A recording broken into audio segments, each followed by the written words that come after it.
Hey everyone, it's December 20th, 2016, and it's a Tuesday.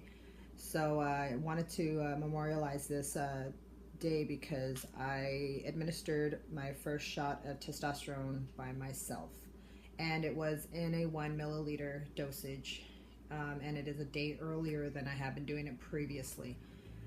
Reason for that being is because I feel that there's a possibility that if I'm more active, that the oils, because it's a pretty thick oil that testosterone is, how you administer it. So the oil will distribute better and maybe not be so stagnant in my leg, and maybe the soreness will not last the 2 to 3 days that it is now.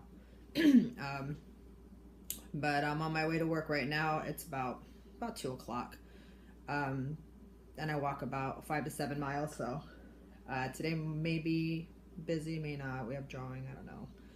But if it's not, I can utilize that time to actually walk and walk and walk and walk. And then I can actually do some sort of benchmark comparison to see if it actually benefits me to do it on a day that I'm working or if it hurts. At this time, it was a little bit painful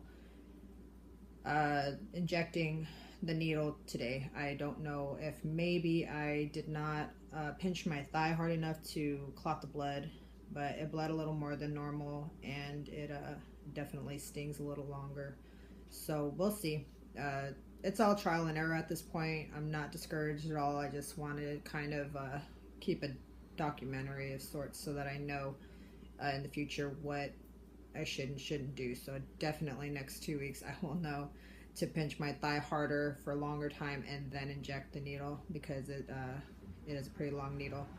I did a video myself administering the first shot. I have yet to decide if I'm actually going to post that because I'm not wearing pants, but I mean, all you can see is my thigh. I mean, it's not a big deal. But anyway, just to kind of keep track of dates, I did have a lunch meeting with 2 people in HR. One of them is retiring. The other one is going to be taking over the responsibilities of the one that's retiring, and both of them are friends of mine. I consider the one that's taking over it a personal friend of mine, and it's very comforting knowing that I'm going to have a liaison. Like I've said in the past, I'm going to have a liaison at HR, and she's supportive and she's understanding, and I feel like I can talk to her about anything, and she's going to listen to me and not have a biased view of it. She's going to tell me like it is. She's going to tell me if I'm being petty, or she's going to tell me if I have a legitimate concern about something. So the main thing I'm not so concerned about what people think about this at work, because they're not detrimental to my being. We have one life. I've learned that, and as I'm going through this journey, I'm more excited to get it done. And we have one life. That's the bottom line. And I'm not trying to live anybody else's life. And if they have a strong opinion about me at work, at least, then they're just gonna have to suck that up and kind of live with it, and find some level of acceptance, because I basically don't have to tolerate a whole lot of anything, really. The only thing I have to be patient with is my name change, and to be honest, I'm gonna have to accommodate or acclimate to being called a different name myself. I mean, I'm now 37. Yesterday was my birthday, so I've been called Lydia my whole life, or Lyd, and now I'm gonna be called Felix, and I'm gonna have to get used to that connotation. So the few of you that are watching, feel free to start calling me that, so I can start familiarizing myself with that greeting. And so anyway, going back to work, that's all I have to tolerate. I just have to be patient with the verbs and the way they address me. But as far as comments and inappropriate questions, I can pretty much shut that down, warn them that I'm not comfortable with that, and if they proceed to harass me about it, I just report it to HR, and that's gonna take care of that. So very, very confident going into this. And then one of the girls, I almost said her name. The manager of HR right now, her direction to me was for me to have a meeting with the two directors, one of slots, one of HR, sit down with the private meeting, and then explain to them what I'm doing, and then ask for their guidance on how they want to enroll this.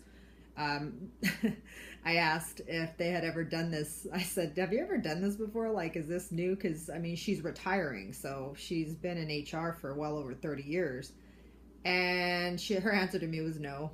And I just laughed at myself. I'm just another first. I have a lot of firsts at Casino Arizona that I've done, and I guess I'm just trailblazing with the firsts. So I'm the first one to actually process and go through a transition and still be employed prior and post. So a lot of people have come in already transitioned, and then there's people that want to transition but leave, and then there's me, who has worked there for 10 years as one individual. I'm still going to be the same individual, but I'm going to transition into being called a different name.